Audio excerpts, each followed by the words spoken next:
have close to 400 million people who are unbanked, out of which 220 million were women. The banks reached out for the first time in India. No individual walked up to a bank branch. Banking correspondents reached out to our society at large at zero deposits, opened up bank accounts for 440 million Indians, of which 220 million were women. Now, you speak about Mudra Yojana. It was not a gendered fiscal service. Mudra Yojana was basically a financial service where up to ₹1 million for small industry, cottage industry, that credit support without collateral was proposed by the government. There was no subscription that this would be the agency of only women. Yeah. What surprised people in the fiscal world was that 70% of the 320 million loans given out were taken by women, which means many recognize that at the entry level of enterprise, you have a female talent, which by that time was appearing to be unrecognized. Then we came to a stage where we said, if we want to provide support fiscally for mid-sized companies, the startup regime, should we do this again, not a gendered financial service, but Stand Up India came about.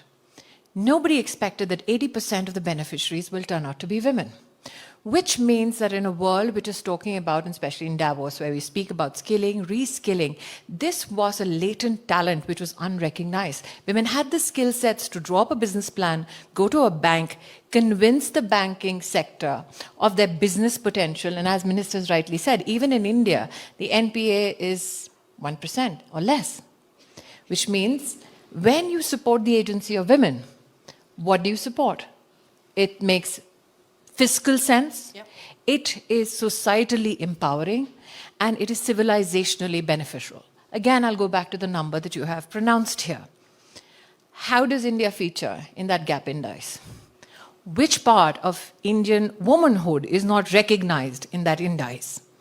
You speak about political power. I have 1.4 million women who get elected to office in the grassroots structure of governance, which is our panchayat. These are women who spend money from the Indian treasury on issues which impact not only women's issues, but also society at large, looking at infrastructure, the grassroots, health, education. They don't get recognized in that index. It's as though they don't exist. I have 15 million women today in India who sit in administrative governance positions who don't get recognized by the index. Do they not exist? They very well do. I have 80 million women in India who handle singularly close to $32 billion worth of credit for themselves as a coalition. They skill themselves digitally and physically on many issues. They are a part of a supply chain of craft, of agro-processing. They don't figure there because they are not large industrial houses to sit at tables such as this and say, we matter. We keep the economic wheels turning. So when you put money behind the agency of women, is it only enough to do so fiscally? What are the human development issues on which, if you put that money on infrastructure, particularly supporting women, that it'll have a GDP impact? So again, I turn the clock back to 2014 when the Prime Minister said from the ramparts of the Red Fort, if we speak of gender justice, can we start by building toilets for women? Now, no man in my country, and I'm sure I can speak for many democracies across the world, would ever stand on Independence Day and say, let's build toilets for women. It's not politically glamorous, but my Prime Minister did. We built 110 million individual household toilets for women. Now, if you look at the fiscal impact, in 2013, the World Bank report said that due to the lack of sanitation facilities, there is a negative 6% impact on our GDP. So while this looked like a pronounced intervention for women's health and sanitation, it had an impact on the economy as a whole. So I think that if we are looking at the cause of women to be served, we need to recognize, and we have set an example in India, that it cannot be siloed, only fiscal, only academic, only skill. It has to be a holistic enterprise. Governments, policymakers, private sector, all have to come together. it is not a path of revolution that can be walked singularly. No, it is absolutely not about a revolution that can be walked singularly. You need all stakeholders on board and all hands on deck. But Mr. Goldfein, picking up from what Minister Irani said, and of course she's also questioned the metrics that are used to come up with the gender parity survey that the World Economic Forum puts out. I want to understand from you about the civilizational impact, the economic impact that emancipating women brings to the table. The work that you are doing, for instance, as an agency at this point in time, take me through the empirical evidence that suggests that if you put more fiscal and monetary might to address this issue, we are going to be able to see multiplier impact. Well, thank you. Thank you for being here. I think it's an honor. It's a pleasure to be here. There are quite a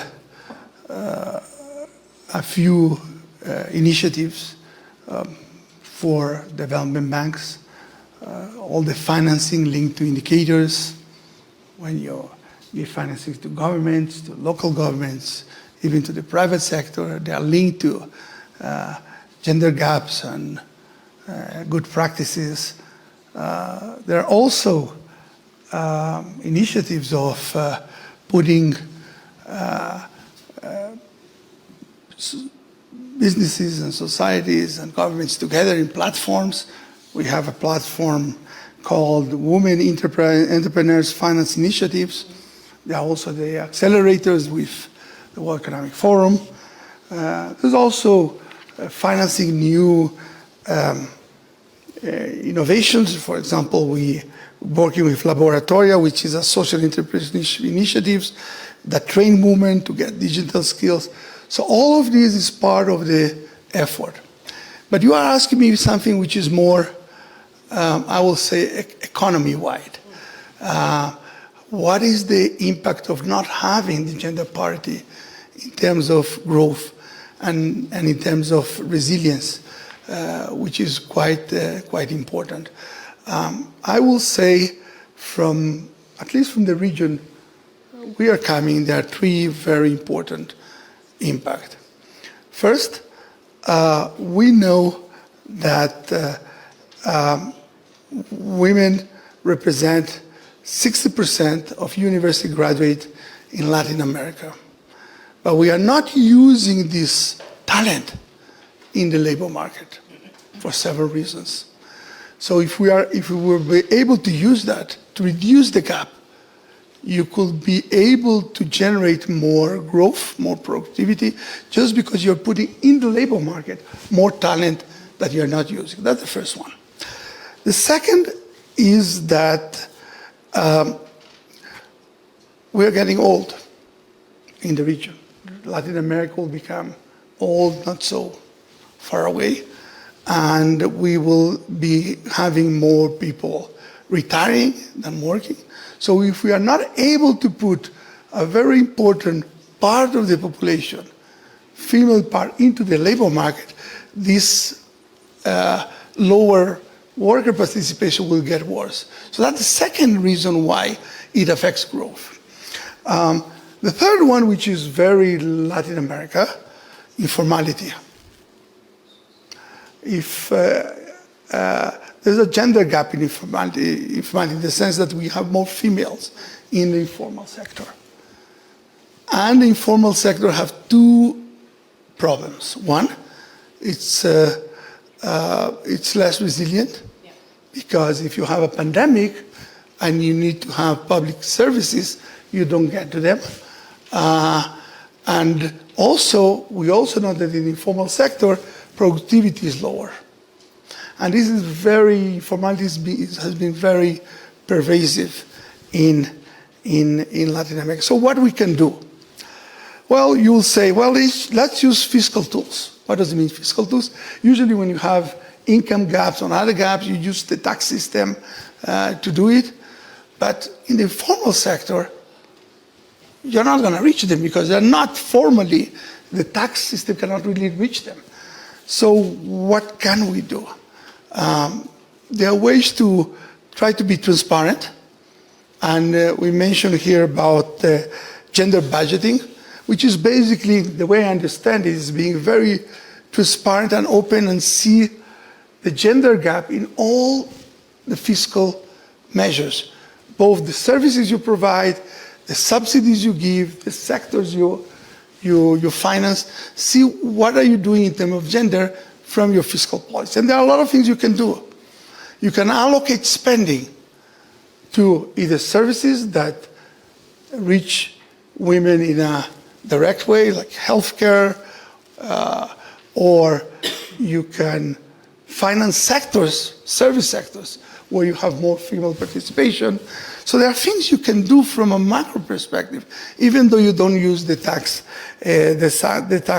system. Or, for example, you can use other indicators, which is having in public procurement, buy from those suppliers that have a better practice in terms of gender. So all of this is part of the toolkit, macro toolkit, that you can use even though you have to reach a more informal sector.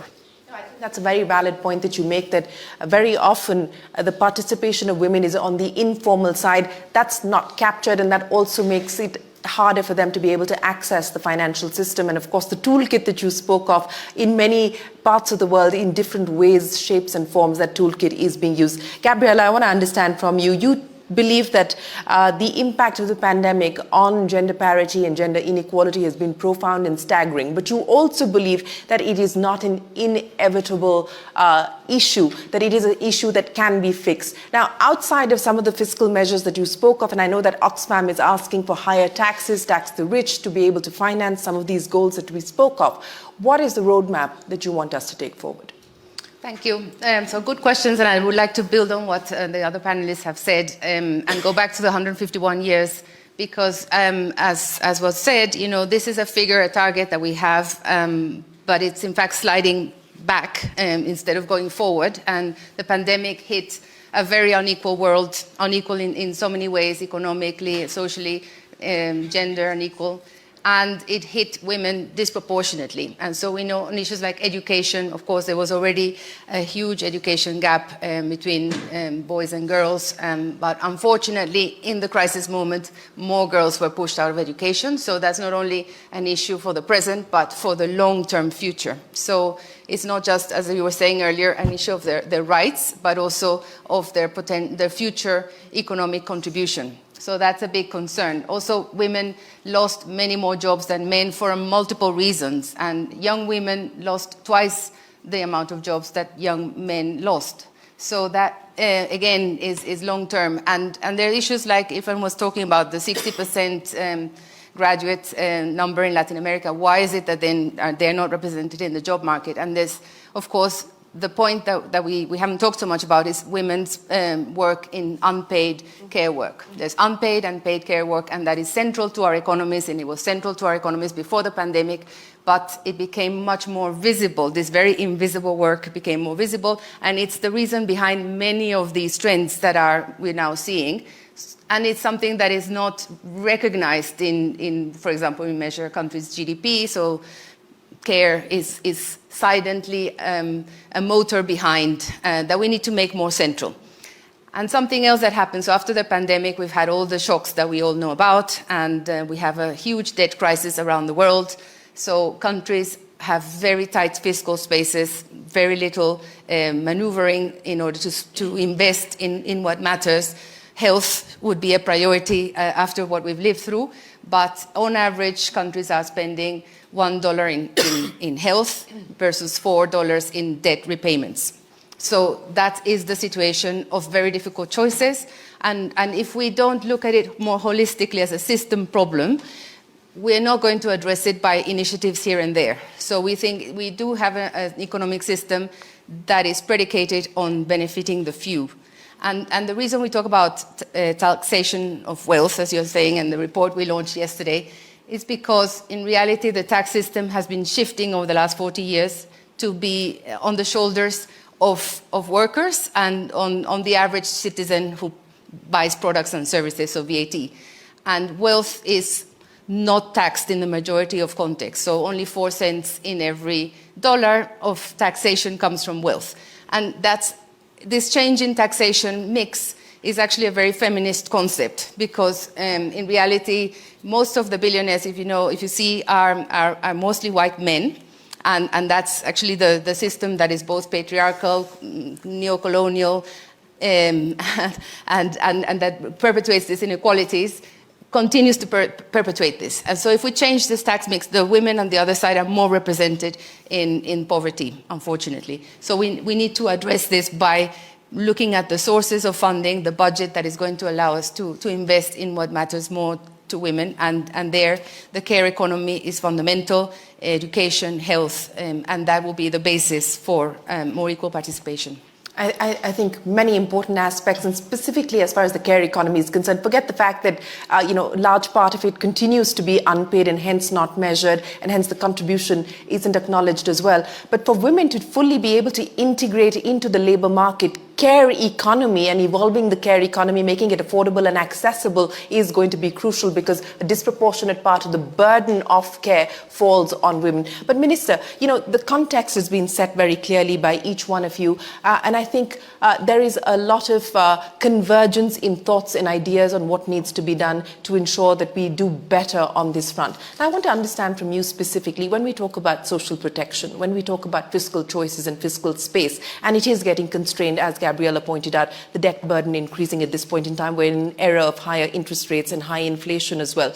How do you, as a leader, as a policy maker, make those choices? What are those choices going to be as you move forward? Well, it's indeed very difficult times. The world has been going through a number of crises, whether it's COVID or climate, several things that we have to cope with on a daily basis. It means we have to do more. We have to find how to do more with less, because the fiscal space is indeed very, very constrained. A lot of our resources is going towards debt service. So for every naira we spend, we try to see how do we get the most benefit from it. And that's one of the reasons why we had to take the decision to say, how does it affect women? Because not only because they're half of the population, but because they are further behind than the rest of the population, and also because they tend to, when you give a woman small business money, they tend to manage it better, and therefore more results, more outcomes. And we need to do this on a consistent basis, and we need to do this according to a plan. So we did a medium-term national development plan that across all of the sectors in the plan, we had the gender lens.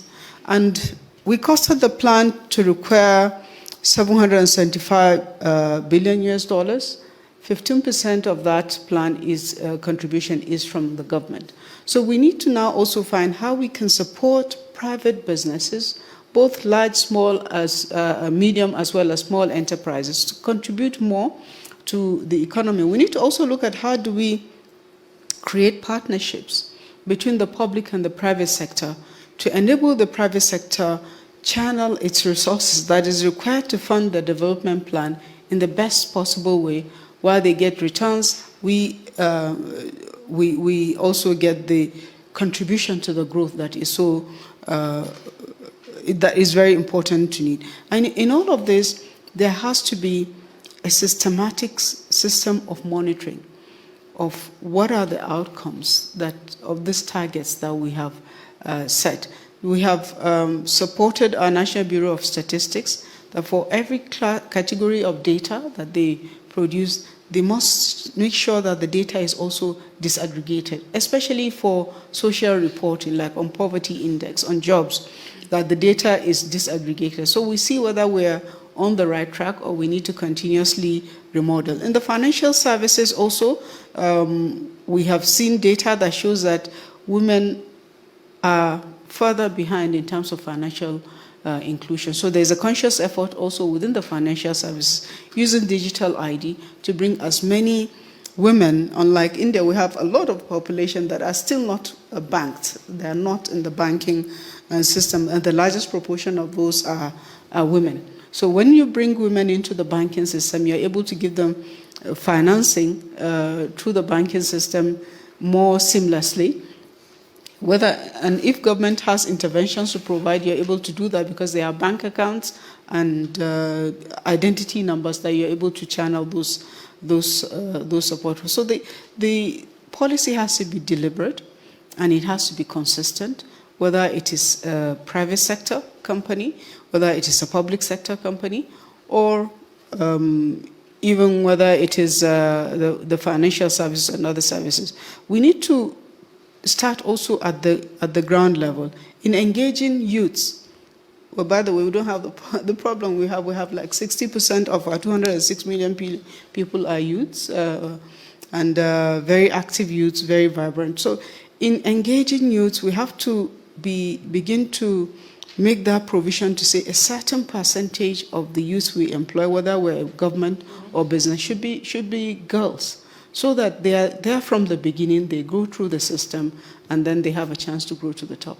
Well, you ended on an aspect which is controversial, an aspect that I think evokes a fair amount of discussion and debate on whether there should be reservation for women in different sectors. Should it be at the board level? Should it be at the entry level? And I think, many companies and countries are grappling with this issue. But you talked about collaboration with the private sector, and I want to move that forward, Minister Irani, to talk about global collaboration as well. This is a universal problem. It's a universal challenge. It is not Nigeria's problem or India's problem. You need to customize and design solutions that are relevant for each country or each company, but this is a universal challenge. In the context of that, I want to address with you, India takes on the G20 presidency. One of the issues that has been prioritized for global collaboration by India as part of the G20 agenda is women-led development. So what can we expect on that front?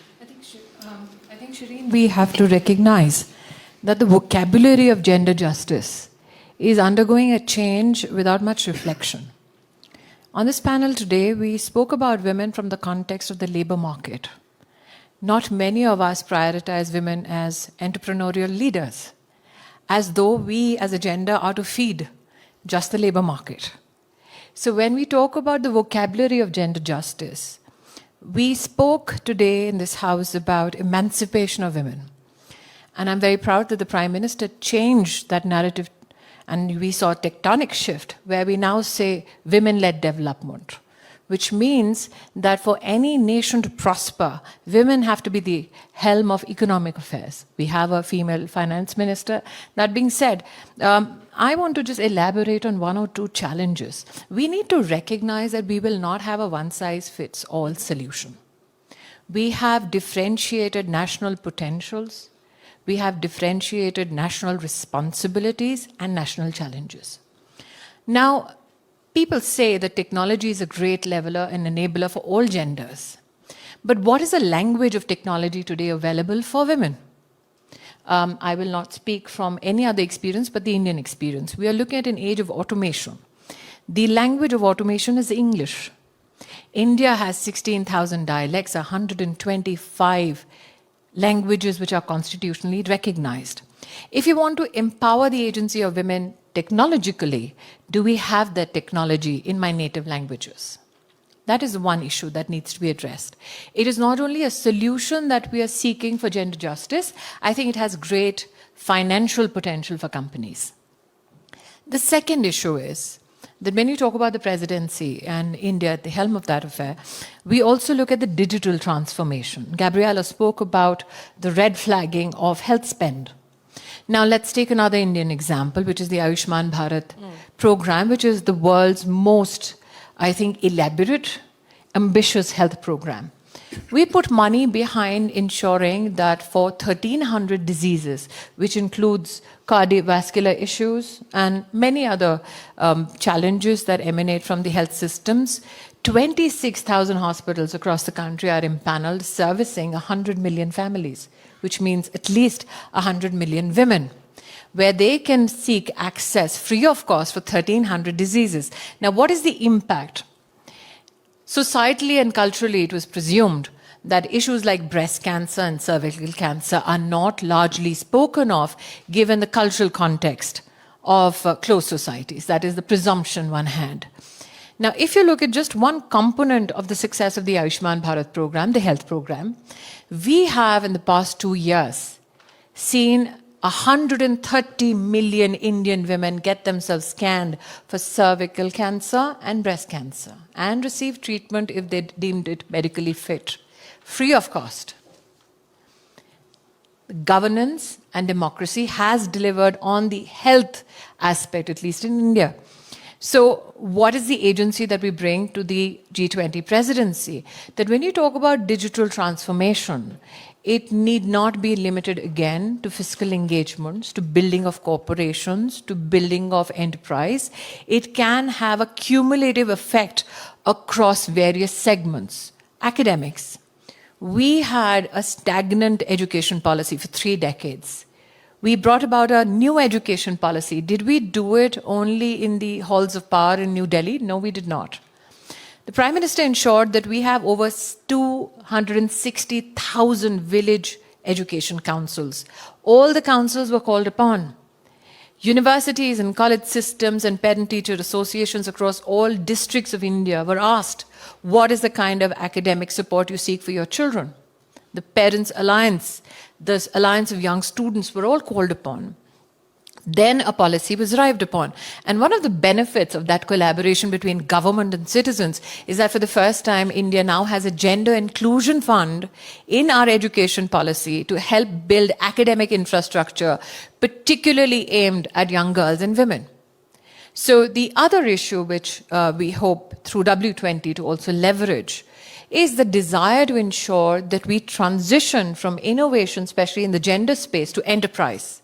Because a lot is left to be done in that segment. Today, 42% of STEM graduates in India are women. How do I encourage them that innovate for enterprise? And I think if that becomes a global call for action, much change can happen. Because do we reduce women only to consumption of technology, or do we want to support them to become leaders of technological institutions or technological enterprise? So I think that the G20 gives us a unique opportunity to speak about our experiences, speak about our commitment, but also say to the G20 coalition that we hope that this expression of experience somewhere percolates to the global south, to empower the global south, because we as a part of the presidency are saying that this is not about the Indian future. This is about global future and gender justice for all women across all geographies. Absolutely, and I think that is the perfect opportunity for us to get comments in from our participants here, because it is going to require, as I pointed out, dialogue at different levels, dialogue within countries, within companies, and within the international alliance as well. So, yes, ma'am, you have a question. I'm going to get a microphone across to you. Please go ahead. So thanks again for this opportunity. I'm Luana Genot from Brazil. I work with inclusion in the labor market. I'll be brief. In Brazil and Latin America, we are more than 210 million Black and Indigenous women and from marginalized groups. And I just would like to get to know from different reality standpoints, how do you ensure like intersectionality in policy making and addressing marginalized groups' needs? I mean, especially from non-dominant groups, like from low castes or, low ethnicities, or, especially in Brazil, Black and Indigenous women, for example. It can be obviously from disaggregated data standpoint, but also from a text standpoint. But I just would like to know, how do you do affirmative actions in different realities? Thank you. Would you like to take that? Thank you, and a very good question, and something that I was beyond the intersectionality that you're talking about in terms of different ethnic backgrounds. We also need to speak about different gender identities, queer, non-binary, all the different identities that people have. We've been speaking very much in a binary way, and that's part of our challenge going forward. Is great, as you say, and it's something for us to work on together on how policies can really address the intersecting identities. And we know already we're starting from 178 countries that have laws that restrict full participation of women, let alone all these different gender identities that need to be central. So policies that are centered on what the different groups would require specifically. So it would be, depending on context, and difficult to say a global response, but to say that it should be central to any policy work. Absolutely. We have a question here as well. Can I get the microphone? Thank you. My name is Paula Escobar. I'm a Chilean journalist. And I wanted to ask you about quotas. Because in Chile, we had a very interesting debate about gender parity regarding the new constitutional process. So it was accepted to have gender parity in the organ that's going to write the new constitution. The first project was rejected, but now we are going to a new one. And gender parity is one of the few things that is going to be, again, part of the project. So it's going to be written 50% women, 50% men. But that is about political participation. Now the government wants to pass a law on 40% quota in corporations. So there's debate, you know, business people, they don't like to have this kind of affirmative action by law. So there's debate about that. So I wanted to know, what do you think about quotas, specifically in corporations? Thank you. Mr. Goldfein, would you like to take that? And as I said, this is a controversial issue, and I think every country is grappling with it. In India, we now have made it mandatory for women to have representation on boards, but there is a larger debate on how much and what more needs to happen, if at all, you go down the reservation road or the affirmative action road. Your thoughts? Well, there are different, I would say, political realities, and I think each country has an heterogeneous way of dealing with it. In terms of the regional banks, what we have been doing is having indicators and targets for gender, and I realized that there are different identities that should be incorporated in that regard. There's the issue about transversality of gender versus development, but I think we have to have the three of them: gender, development, and ethnicity, and other things. We need to put them together. I think the world is getting more complex.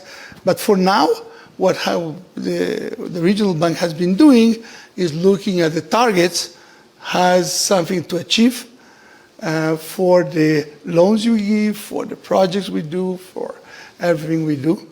But we don't have, we don't promote the regulations for the country. The countries do the regulations by themselves. Fair enough. And I think the private sector at this point in time many CEOs have actually mandated, mandated that they should have targets in terms of 25% women in leadership roles, 50%, and I think that varies across different companies. Yes, ma'am, you wanted to make a point.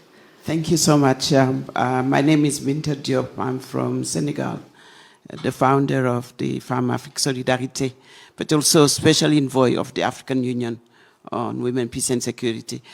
I think we all say that investing on women is the right thing to do, but not just the right thing, but the smart thing.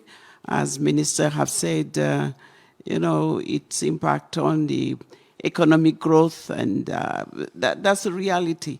But now we wanted to see how it translates in what you have said in the leadership, the participation of women in decision making, in the boardroom, in the political participation, but also in many areas. In some of our countries, we have seen the patriarchal system, which is very strong. Even if you spend a lot of resources on the women's empowerment, it's still the glass ceiling. And I like this 1 years to come, 151 before we get there. Even though we invest on education, on health, on everything. What we have realized is women are still, the glass ceiling is still there. So the role of men, what's the role of men in this? We need to look at that in the cultural barriers, the traditional barriers, so many barriers that we need also. So I don't know what will be like what we say in Africa, the positive masculinity. Yes. How do we engage with the boys as well to make sure that, it's not the financial situation only, but there are other aspects that we need to take into consideration. I couldn't agree more with you. We need much more of positive masculinity. And Minister, let me end by asking each one of you, and exactly, I think we've got 30 seconds for each of you. You've previously said that women must have a seat at the table and they must be co-creators of any strategic intervention. And to the point that was made here by the lady, how do we get more women to get a seat at the table? It's actually what she said is engaging more men, finding more he for she's is what we call it. Last year we tried to amend our constitution to be able to have a commitment of 30% elected positions for women. And we failed despite all of the campaigning, because the men were asking, okay, if we give you the 30%, what about the 70%? Are you going to be also a part of that? And it didn't go through. So it's really very important to get, and there are some men that are very sympathetic, to get more men on our side, because that's the only way we can make progress. Absolutely. Minister Irani. Well, I think that I can very happily today elaborate on how if men are at the helm of this partnership, things change. Nobody expected Prime Minister Modi to speak about building of toilets. He did, and he got it done. He's the first Prime Minister, irrespective of his gender, let me say this, who gave India its first menstrual hygiene administrative protocol. He is the first Prime Minister in India who passed in both Houses of Parliament medical termination of pregnancy at 24 weeks for women without a whimper or a noise from any other man in Indian politics. He is the first man, or woman for that matter, who stood on Independence Day, just, I think, 2 years ago, and spoke about access to menstrual hygiene products by girls and women in our administrative systems. For ₹1, he said, go get it. The fact that a man at the helm of affairs has brought about a change not only in discourse, but also in administrative capacity, ensured that gender justice percolates. I think it's a very fine example to reiterate what she says. The lady says, yes, we need that partnership. What is significant is that we talk about gender parity today in a room which has a smattering of gentlemen. Yes, we need more rooms like this. We need more conversation, and we need equal participation. I absolutely agree. I'm going to give Mr. Goldfein the final say, but Gabriella, very quickly, 20 seconds, we're out of time. How do we get more women at the seat of the table? And of course, how do we engage and partner more with men? So I think we need to go back to the subject matter of the panel, so economic recovery, and I think it is about, we're saying it's a holistic rethinking, and we're not wanting to recover to where we were before. We want to really transform a system where we're all at the table, in meaning that we are valuing all our identities and understanding that together we make societies that thrive, but both because it's a right, but also because it makes economic sense. And the care economy being at the center, and I'm happy that the WEF is creating a council for the care economy, and we are participating on it, and it's working across sectors that we transform. Mr. Goldfein, the final 10 seconds to you. I just want to say that we are already engaging with positive masculinity here with me. Well, we have an example of that right here on the panel. Ministers, Gabriella and Mr. Goldfein, thank you so much for joining us here. It has been an interesting conversation with many ideas and insights on the table on what we can do to take this cause forward, what we can do to champion the case for more women to participate in the global economy. And of course, as we've all pointed out, there is no one-size-fits-all solution. It will need to be customized, but there needs to be a greater degree of collaboration. On your screens, ladies and gentlemen, that is the final slide that we are going to show you. That is what is happening at the World Economic Forum, the many initiatives of the forum to try and see that we can bridge this gap, we can mind the gap. That's, of course, the Global Gender Gap Report. I know Ms. Irani has issues with that, but that's a debate for another day. We've got the Gender Parity Accelerators and the Global Parity Alliance. So, the QR codes are there. If you want to find out more about any of these initiatives, go ahead and do so. Do send us your feedback and your comments, your suggestions. We would love to hear from you. Once again, many, many thanks to my panel and many thanks to the participants. You've been a wonderful audience. Thank you very much for joining us here this morning.